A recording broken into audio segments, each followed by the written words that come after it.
Welcome to the Keto Geek podcast. Let's do this. Health, nutrition, fitness, low-carb lifestyle. Hello, everybody. Welcome back to the Keto Geek podcast. My name is Fahad, and I'm the host of this show. Today, I will be soloing this intro. I am not joined by Corey today because he is busy and occupied, and we are both busy and occupied for good reasons. We are starting to scale up from our simple setup all the way to an industrial setup pretty soon, and there's so many things that need to be done, and we just got done with a couple of sales too. Every time we do one of those, we just get destroyed, and we finally got caught up to all of our orders today, which is pretty awesome.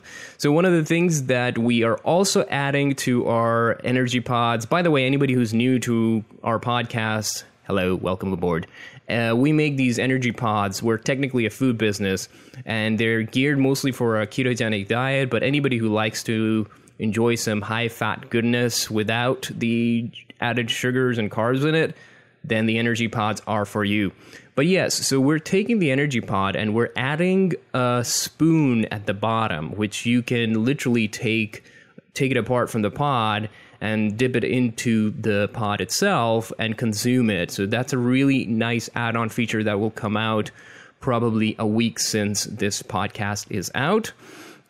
It is moisture resistant and oil resistant and compostable. So we did our entire homework on that little spoon. So anything that goes into our product, we spend countless hours, sometimes maybe way too much extra time on these little tiny things, on these ingredients, on the science behind this stuff. But it shows because a lot of you people give us this wonderful compliment and say, hey, we don't have to think about food anymore because we know you guys are on a constant journey of improving and becoming better and just digging deep into the science of food, nutrition, and health. So I think that is very humbling, and it makes us really happy at the same time when you guys give these sort of compliments to us. And as far as the new flavor is concerned, we have been hyping it up. It is the salted mocha. It got slightly pushed further because, well, we're finding out that egg protein is a rare commodity in the United States. So we finally conversed to a supplier, and we will be rolling that out in a few weeks' time. On the bright side, some of the people that have tested the salted mocha flavor really enjoy it, and that one's going to be a very high-fat, high-protein sort of product that will be consumable primarily as a drink. So these two flavors that you guys have heard of, which are the salted mocha and the coffee protein, these are going to be called the hybrid energy pods, mostly because they can be consumed as is or as a drink. But the other ones are just going to remain as just consumable as a pudding style. But some people have added our chocolate fudge energy pod into their coffee. So, well, everybody's just trying new things. So this is fascinating. And a lot of you people are looking forward to this new flavor. But, you know, one of the things people were consistently asking was, how do you do keto? Can we go back to some of the basics? So I brought in today's guest, who is part of the Keto Geek community. He's been part of the Keto Geek community for some time, and we talk about keto. And above everything, we also talk about some of the emotional challenges that he came across during his journey into keto and fat loss. And we touch on some controversial topics as well, such as fat shaming. So this is a very interesting show because we dig deep into some of the topics that are considered very taboo in just normal conversations. But I think that these are the topics that bring people together.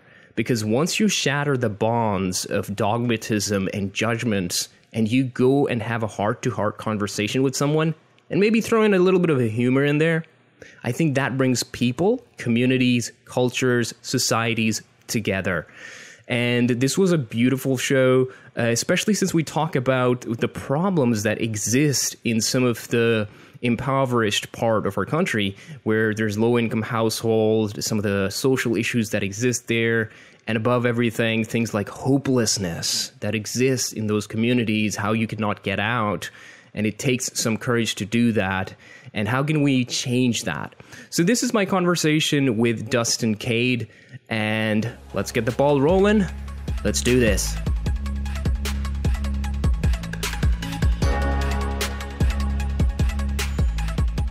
I'm always doing searches for keto, and I just happened to come across an upcoming podcast. You guys were going to be putting a podcast out, so I kept searching for it, and I finally found that it was coming out, and found the Facebook group and joined the Facebook group, and that's kind of the history of that. Yeah, and so this was about a year ago, correct?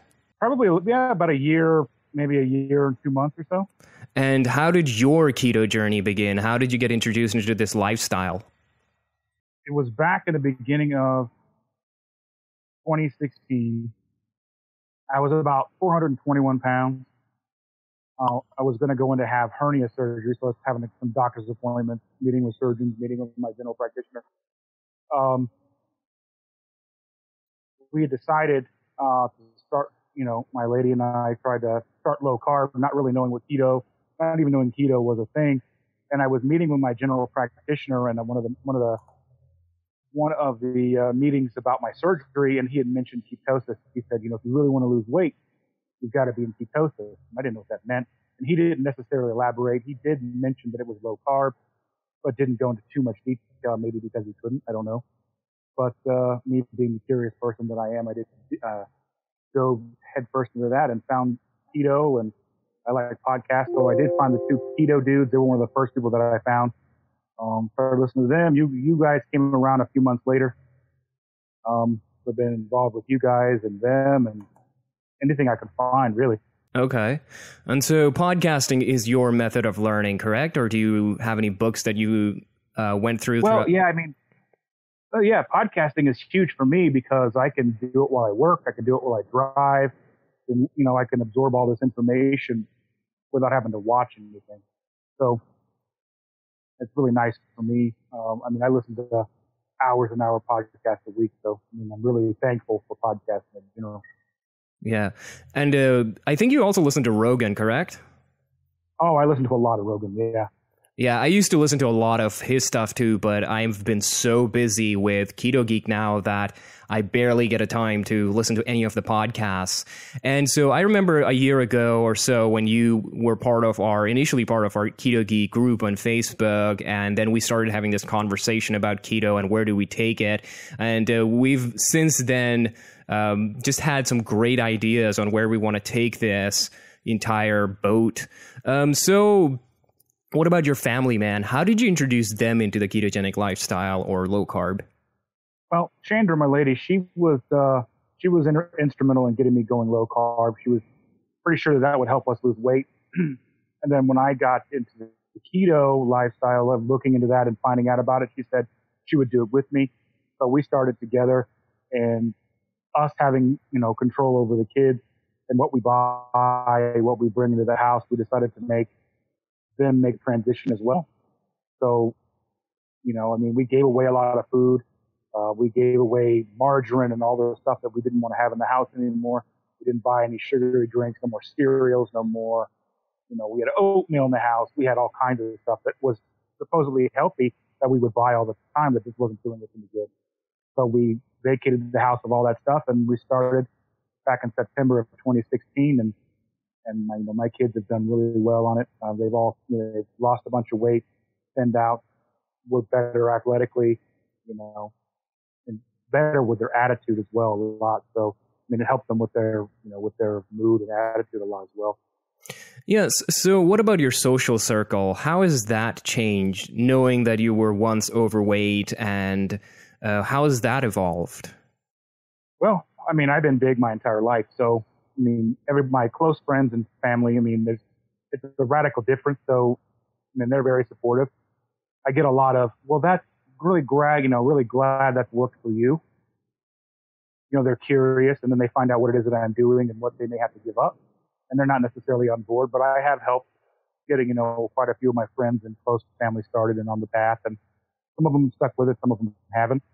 But I think it's truly inspirational, to to be able to do that and be able to help them and see them progress and see them do great things as well.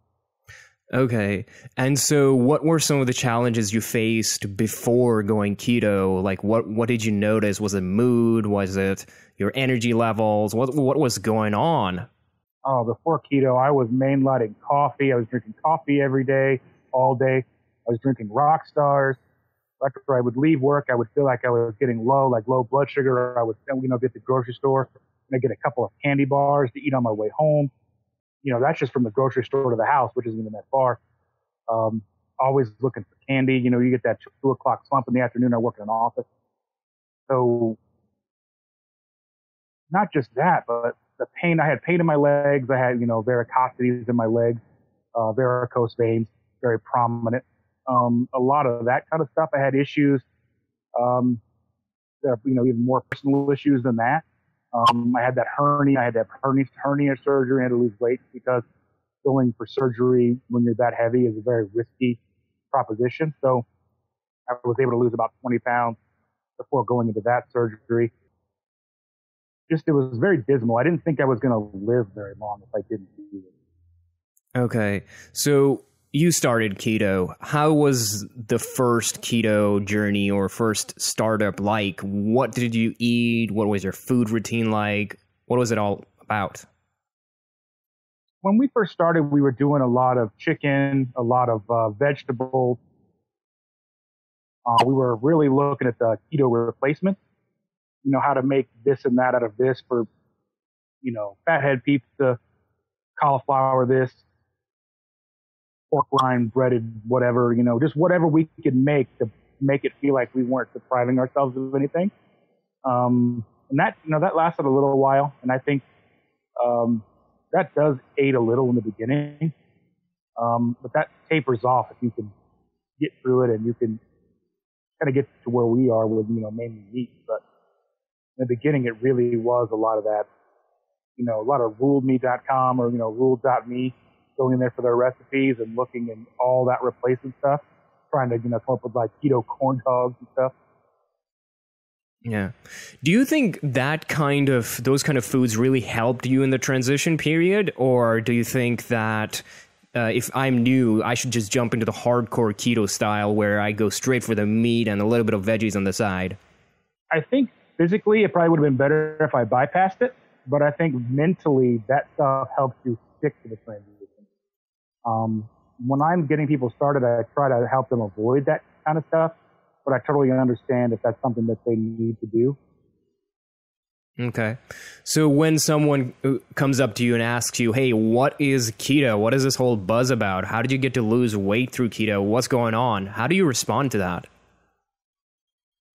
Well, I just tell them I'm primarily meat, eggs, a little bit of cheese, some veggies every once in a while.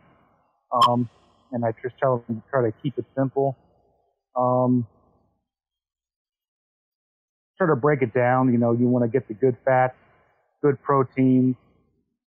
Keep carbs as low as you possibly can. But you want to make sure that it's something you can maintain with your life. I think one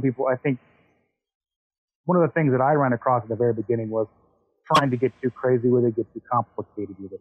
And I think that wears on some people. Yeah, and that's very true. Is people, we could get a little bit into this complication of how people start off with a very complicated diet and end up being converging to a more simplistic approach towards diet. And we're both in the boat right now where I'm personally very highly carnivorous, and I think you're pretty carnivorous on that side as well. And though you've told me on a few occasions that Brussels sprouts are something that you can't give up, are there any other vices that you just want to keep in your diet? It's not a vice, by the way. Yeah, I mean, I still like pork rinds every once in a while. A little bit of that halo top every once in a while, But I mean, like just tonight we made ribeye steaks and we made rib steaks, and that's all we made.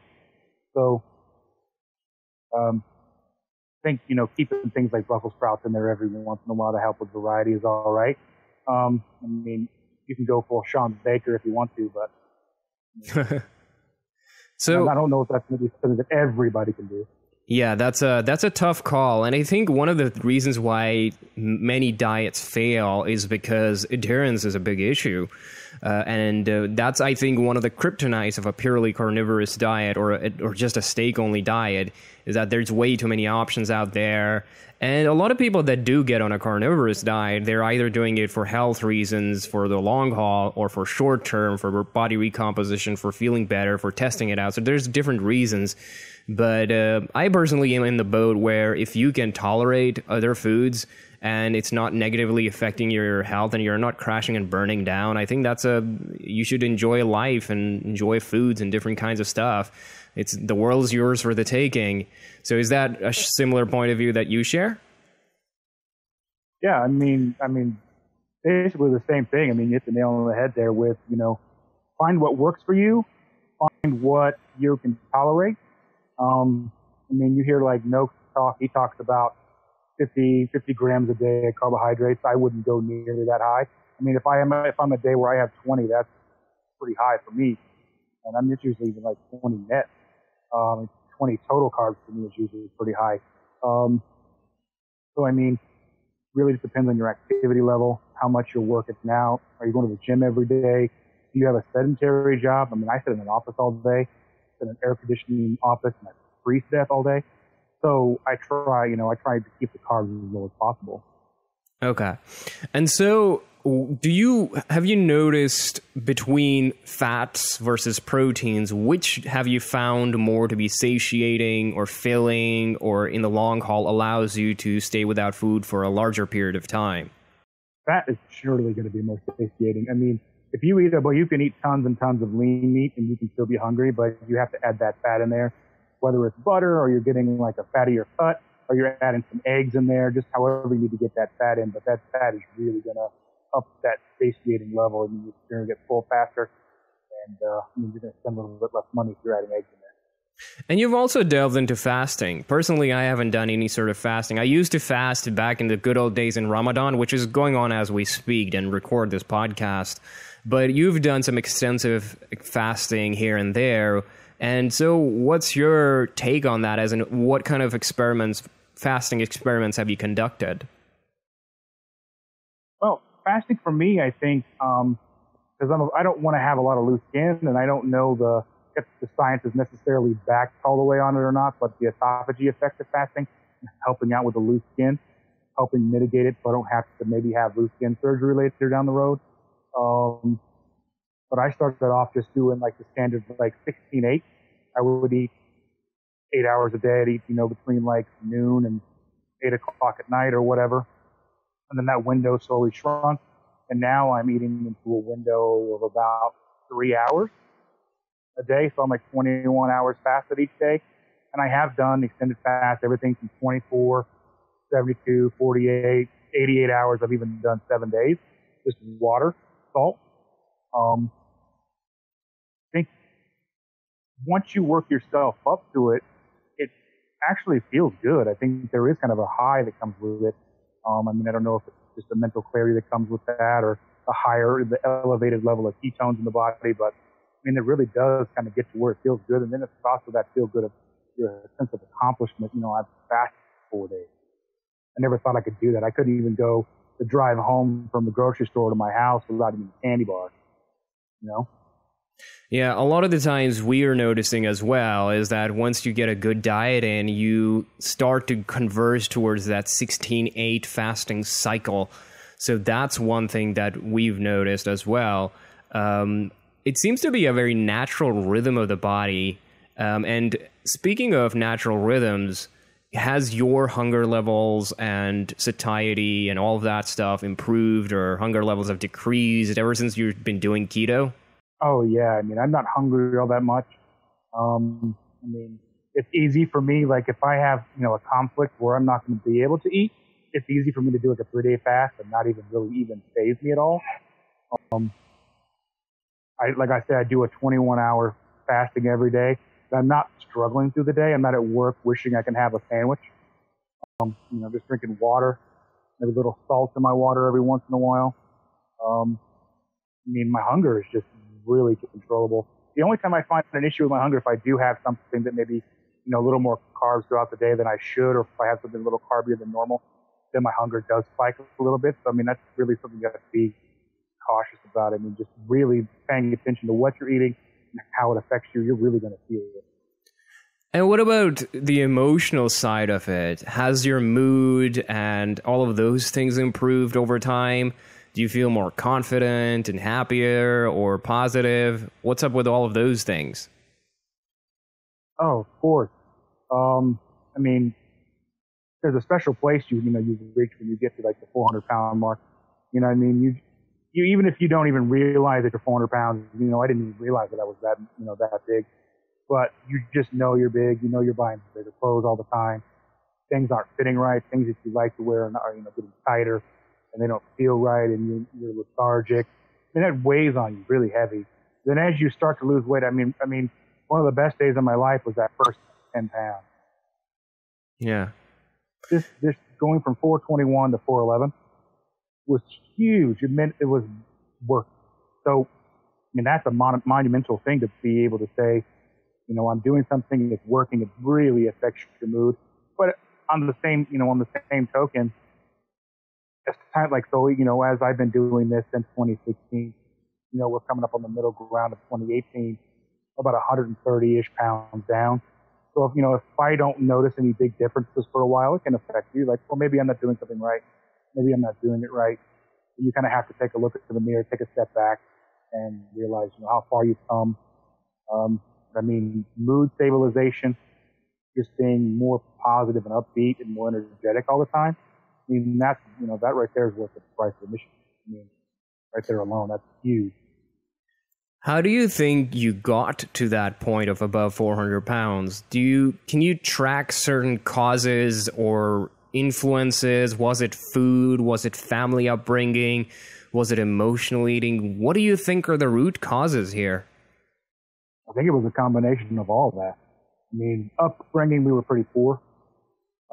Be fish sticks and corn with, brown sugar, or, canned carrots with brown sugar on it. And, that was the cheap stuff we could eat, and then, as you get older, I began to make my own food choices, and I would always want to go for the decadent, always love like meatball subs and pizzas. And, it got to be where we were eating pizzas every night. Then we're like, well, let's have ice cream. We're grown. We can have ice cream. We worked hard today. Let's have pizza. Have ice cream with that. And then you would, you may have some Oreos after that or something. It just really it really builds and builds and builds and really begins to feed itself. Because the bigger you get, there's something inside of you that really drives you to kind of want to eat, because, you kind of feel bad about being big, so you eat. And then it just really is like that vicious circle. I mean, it really does build on itself, Yeah. I mean, family upbringing,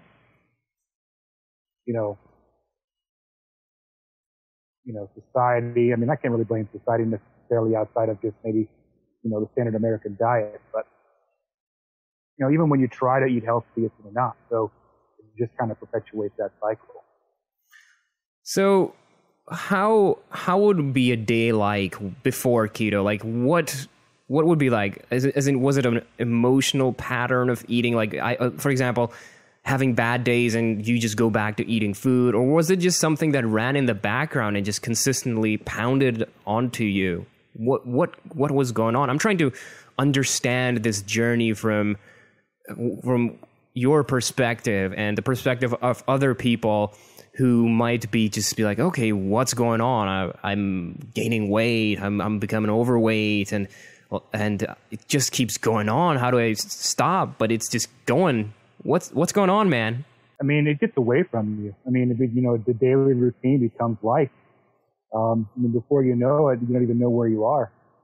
And the daily routine for me was, I was kind of fasting back then, but it wasn't doing me any good, because I was drinking coffee in the morning, and then I would only eat like one meal a day, but it was like drinking coffee throughout the day, having one giant meal, but it was pizza, ice cream, Oreos, cookies, whatever we wanted. I mean, there was no boundaries. And I mean, that went on for a long time, and we would eat cheap pizza, whatever. we would just, or, didn't want to cook food, go and pick up Taco Bell for the whole family. Just get tons of Taco Bell, all the bread, all that, all those tortillas, tacos and burritos. Being simple on a budget without being keto can be catastrophic. Yeah. It's kind of letting you get away from you. You're not even paying attention. You think, you think you can take control of it, but you don't even know you don't even know that you've lost control a lot of the time. If we did, a lot of us wouldn't get to the point where we're over 500 pounds, over 300 pounds, some people even being 250, we wouldn't get there. But I think patterns start to emerge that we don't even realize. What about parenting? I mean, you are doing a fantastic job with your children, but what about your parents? Were they just watching in the sidelines all this happening? Were they unaware of what was going on, or they were just following bad guidelines? What's up with all of those? Well, I really can't speak to my dad. He hasn't really been in my life, so my mom was the primary person. She tried to do everything. She would always try the fad diets. I remember she would do, the diet where you only drink water and eat grapefruit, or whatever seemed to be whatever the fad was at the time, trying to lose weight. She was always a bigger woman. Was diabetic. Later gained, a lot of heart issues, had a lot of stents and heart attacks, strokes, and passed away about 5 years ago. And that was one of those things, seeing that, knowing or thinking that was going to be my future. That's just how I'm going to be. There's not really much I can do about it. Because, I saw her try to be healthy, saw her try to eat right, and it never really seemed to do anything. So, I think that upbringing with my parents, I think, there's like an underlying level of hopelessness, I think. Because I think you think you're doing what you're supposed to do, and you try to do what you're supposed to do, but it doesn't seem to work, and you just kind of get sicker, and things happen with the heart attacks and the strokes and all kinds of just terrible life events. You just kind of think, well, I guess this is going to be what happens to me, and I think we just blame it on genetics, I guess. Well, it's my mom, so it's going to happen to me, Yeah. So if you were to go back in time to your childhood, what would be some of the things you would change? I would go back and do anything I could. Just try to kind of get this lifestyle going a long time ago. I don't even know if it could have even been a thing. I don't know. I don't even know if she would have done it. I don't know if it's something that she had the capacity to do. But I would like the opportunity to try, I guess. Okay. So one of the topics that I really wanted to hammer here is something called fat shaming. And it's very, very controversial. And then there's also fit shaming, that is now a term as well. So how has that sort of tag, or whatever you want to call it, influenced your life? Well, I never would have thought a million years that fat would have made me lose weight. That fat would be the problem, would be the root, cause of me being able to lose as much weight as I have and feel as good as I have.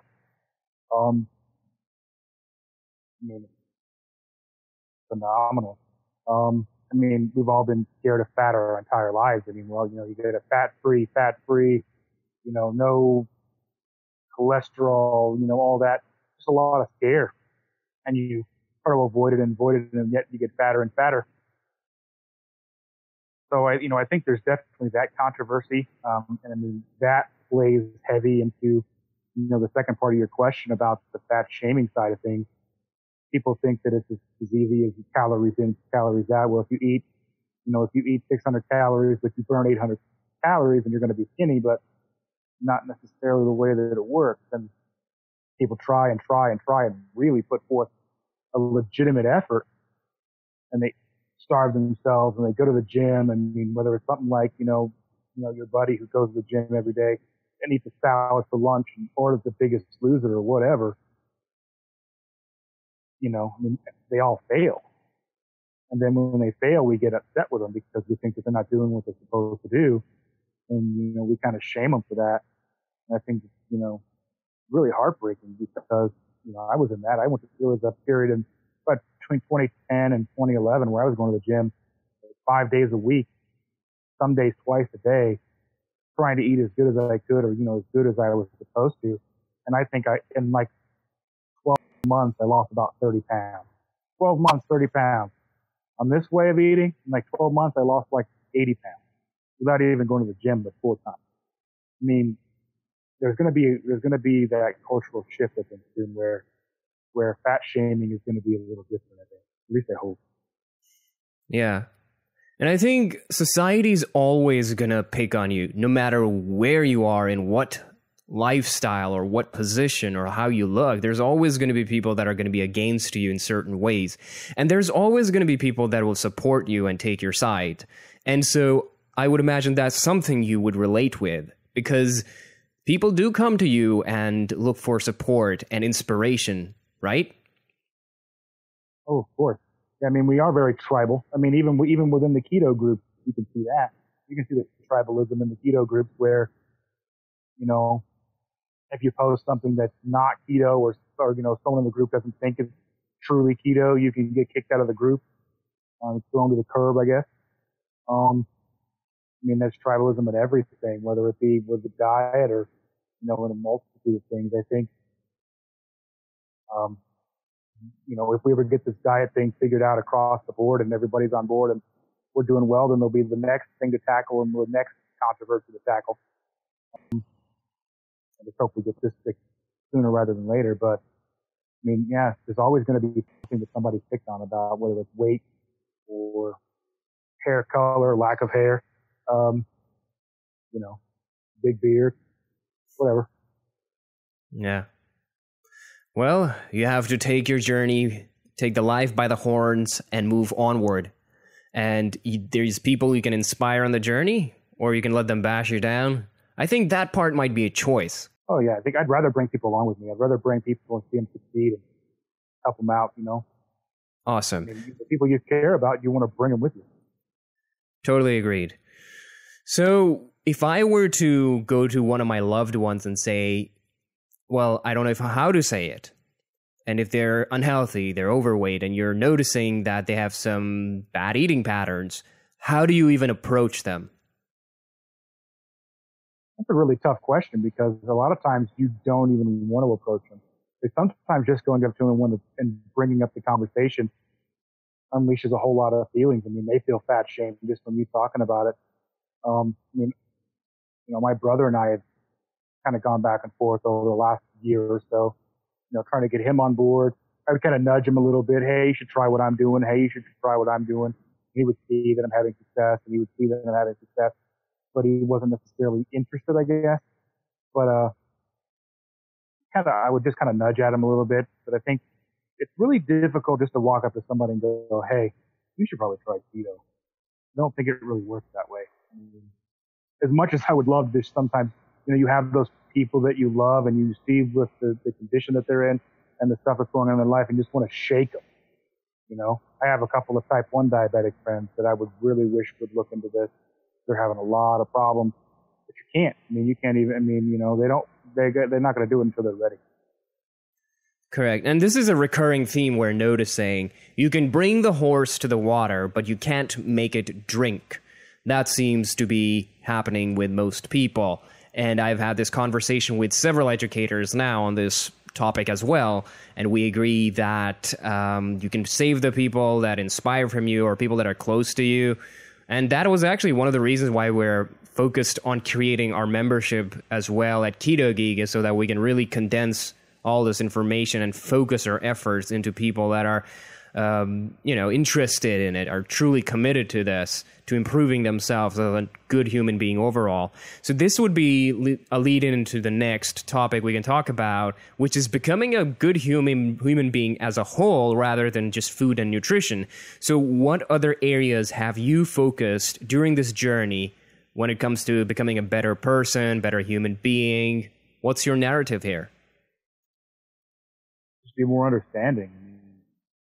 You're never going to know what someone's going through.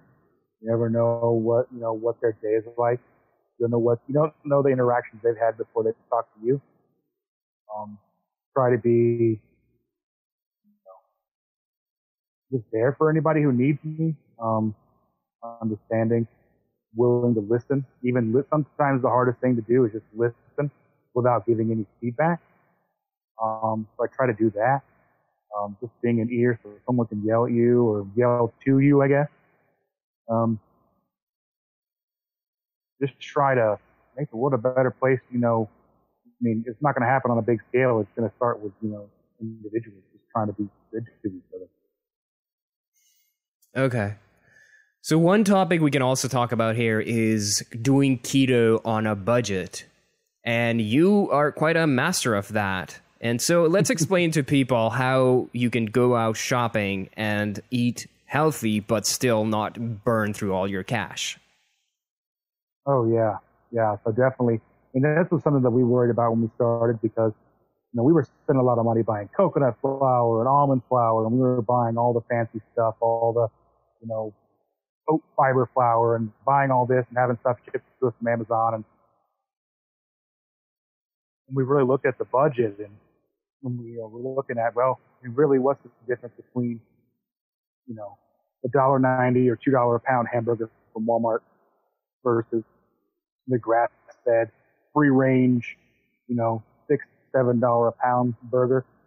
People probably screaming at their screens right now, telling me that, don't eat it. But if you're a family of 5 and you don't have a lot of money, just eating the bare, just getting that burger that's cheap, eating the cheap eggs, cheese, just getting real food as whole and clean as you can, that you can afford, will make a world of difference. I utilize the Flip app a lot. It's FLIPP, and basically they'll look at all the grocery stores in your area, and you can just peruse all the ads every week. They all come out about the same time, like Wednesday, Thursday, and you just say, okay, this is what we need this week. We need to go out and we need to replenish our steak, so we need to replenish our hamburger, or whatever. You can say, start looking and see who's got the best deals. If you are somebody that has the budget for free range or grass fed, you can look for that too. A lot of those stores these days have all that stuff in the sale ads. You can make it work on any budget, really. There's no reason to go out and spend all kinds of money. Save that and go to Disney or something. Well, let's throw this curveball. I threw this at Keto Connect as well, and I'm going to throw it at you. What if I give you unlimited budget? How would you shop then for keto? If I had unlimited budget, how would I shop? Yeah. I don't know. I probably wouldn't shop too different than how I shop now. It's really ingrained in me. Spending a lot of money just doesn't make a lot of sense sometimes when you're getting, and I think even Peter Ballestedt was on your show, and he even said the difference between, the grain-fed beef and the grass-fed beef. There's a slim or marginal difference in health benefit to us. But the price difference is $5, $6 a pound. That's pretty significant, even if you're on a little budget or you have a huge budget. That's a big difference. I might buy better steaks. Thicker, nice, big, ribeyes, but I don't think I would spend too much difference. I've always been poor, so. Okay, sounds good. Yeah, our sourcing that we do from our ingredients is usually to support the local creamery that we have over here. And we didn't use organic as the main tagline. We were more interested in what they're doing besides just being farmers and what kind of effort they're putting in helping this entire country as a whole. So that was our criteria for picking the butter that we had for our product as well. But then again, we're a food company. We have certain more leeway. But if somebody's on a budget, they don't really need to go into the whole high-end grass-fed sort of domain. In fact, some argument can be made that grain-fed might be even better than grass-fed, especially since we know that most of grain-fed has more fat in it. And if Corey was here with us on the podcast, he could go on a roll and a tear about this entire topic, because he's done his full research on what the issues are with grass-fed versus grain-fed, the ups and downs for it. So there's a whole discussion on that part. And we also have a podcast soon coming up where we talk about silvopastures, which are fantastic ways to basically utilize highlands and trees in farming. And they also have the highest carbon capture among all farming practices. So there's other things that we as a food company tend to focus on. But I think I agree with you on an individual level. And Amber O'Hearn also said that you have to wear your own glasses first before you go out and save the world. So you need to be healthy first. So go out there and buy something healthy. It's the choices that matter rather than all these diminishing returns you can get. And once you get the pattern going, once you get that routine going, I think that's where you can start upgrading as necessary. So I think the challenge here, at least from what I'm hearing from you and other people, is let's get people to at least think and start somewhere rather than just throw everything at them, because keto on its own is just such a big deal. And if we go back to our basics, tell somebody that, hey, just eating meat can give you some amount of sustenance or great amount of sustenance, they'll think you're totally batshit insane. So, go ahead.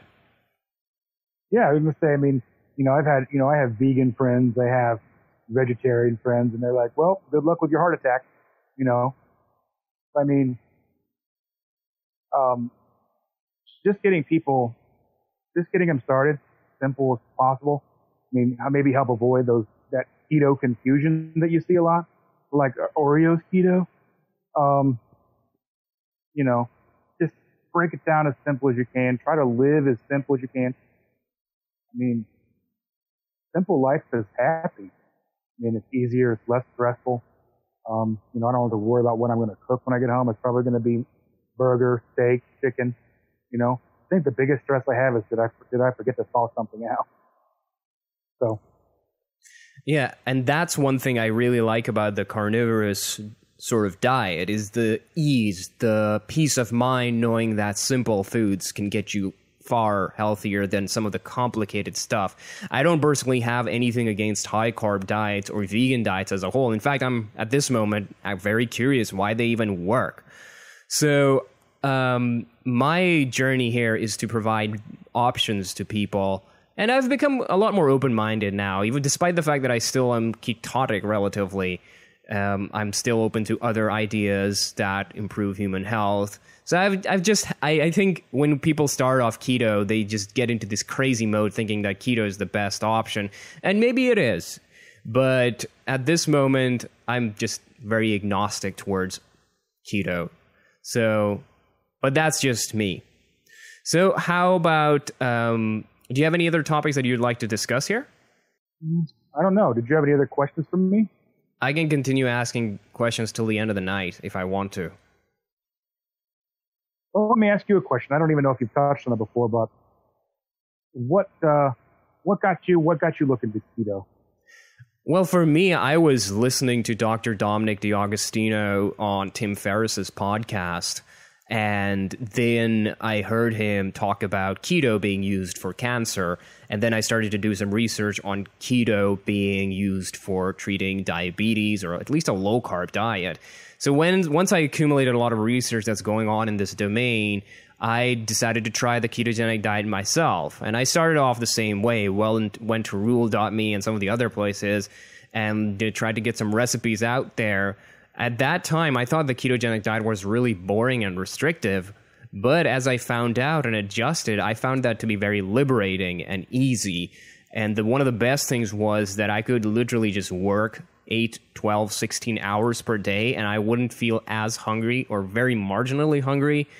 So it was, and I was just at the same time losing weight at the gym. I've been relatively thin throughout my life, but I was feeling much more energetic during my workouts, at least after the adaptation period. But during the adaptation, I did feel that crash. So that's how my journey into keto began. And then I decided I needed some good products that I can take with myself while I'm working. There weren't many out there, so I decided to start to make some keto-friendly snacks that I could take with me. Decided to share with some yoga gals, and they fell in love with it. That's how Keto Geek began, in a very short nutshell. But yes, that's my story for the whole keto lifestyle. But at this point, I've mentioned this a few times on the podcast and our live streams that my focus now is to help improve humans as a whole rather than just focusing on food and nutrition. I think that's just one aspect of life. Like, for example, you were just saying a few minutes ago that it has to be that whole environment as well. If your family is eating unhealthy and you're the only person trying to get healthier, then you're fighting a very tough battle, especially if they're bringing in pizzas and these hyper palatable food combinations back home. That's going to be a challenge, man. So I think this is where I've noticed this trend in the keto communities is they're very supportive, and there is some dogmatic thinking and very close-minded people there as well. But then again, that exists in every community. And there's nothing too wrong with being a little biased towards something. You have to defend your grounds. So that's been my whole keto journey. Do you have anything else besides that for me? Well, I was going to say, my stepdaughter was living with us for a while, and she's expecting. So she's expecting a little one in August, and so she was bringing all kinds of stuff in the house. So it's not really a concern for me as much as it is for the younger boy. Well, they would go into a room and make the honey buns, and they would complain later they didn't feel very good, and well, obviously we know why, but that's the struggle. And I know a lot of the people that are keto, they're the only person living in the house with keto. Their significant other or their kids are eating whatever they normally whatever they want to eat. And I think that's a real challenge, and I think that'll begin to shift as well. I think as people start to realize, the health benefits and the risks of eating the way we've been told to eat, I think it'll really start to shift, I hope. There's a lot of hope involved in this. A lot of faith, I guess, too. Yeah. But, why do you think obesity is so rampant in households with lower income or who are living below the poverty guidelines, or why is it so prominent in those households? Well, I know, in the household that we grew up, we were on food stamps and all that. And, ramen noodles is cheap. Macaroni and cheese is cheap. Tuna helper's cheap. Hamburger helper's cheap. All that stuff. Fish sticks are cheap. All that stuff is either breaded or made fully of grain. What's really expensive is meat in comparison. Meat, fat is pretty expensive in comparison, at least the good stuff. Look at steak. $5, $6, $7, $8, $9 a pound. What are you looking at? At a 5-pack of mac and cheese is what, $4? That'll feed a family of 5 for 5 days. Soda, Kool-Aid is what, 10 cents a package, and you can make a gallon out of it. You could add all the sugar.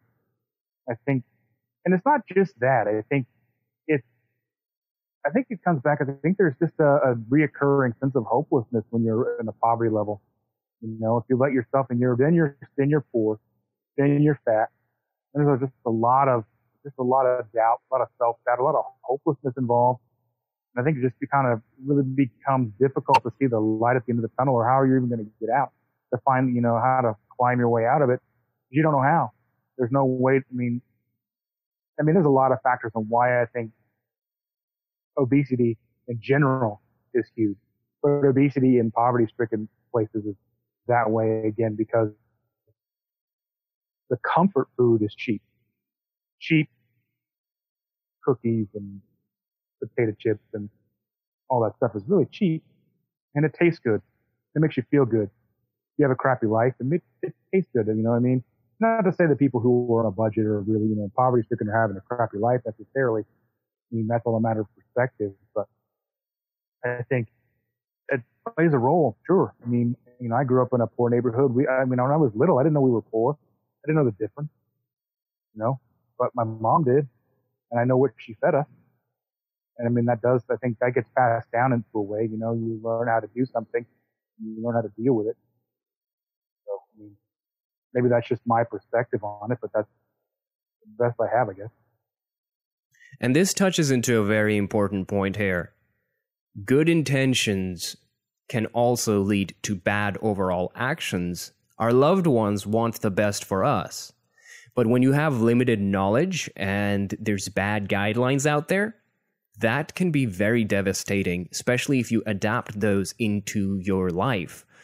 And it can cascade down pretty fast.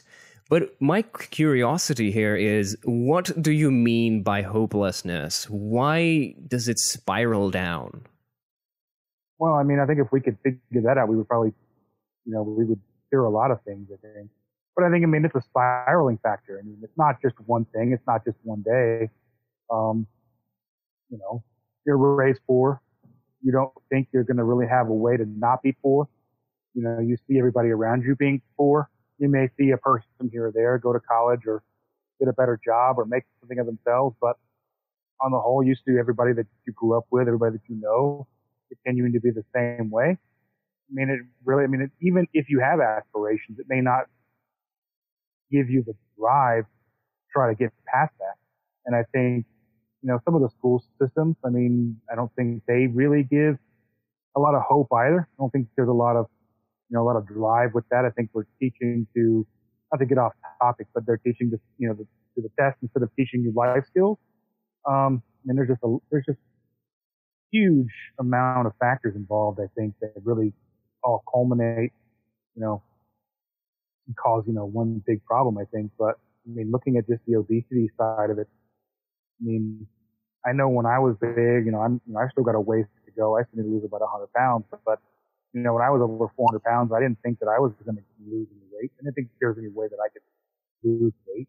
I mean, there's going to be that hopelessness, and it translates to being fat or being poor, or whatever your station in life may be. I don't know. I think that's what we need to do, is try to help lead by example, live by example.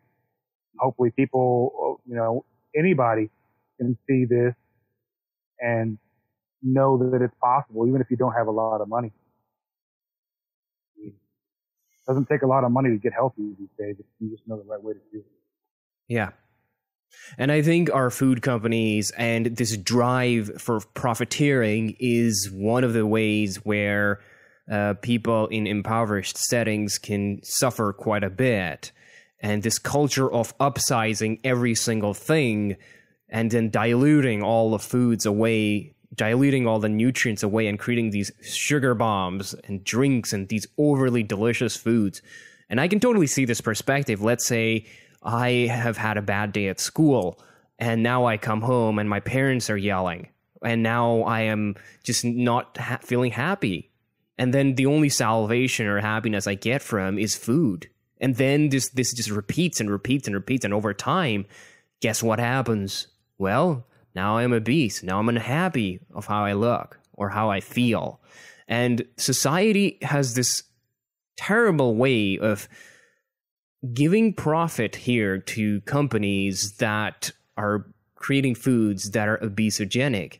And this also has a lot to play into our reptilian part of the brain. That's where I go back to quite often.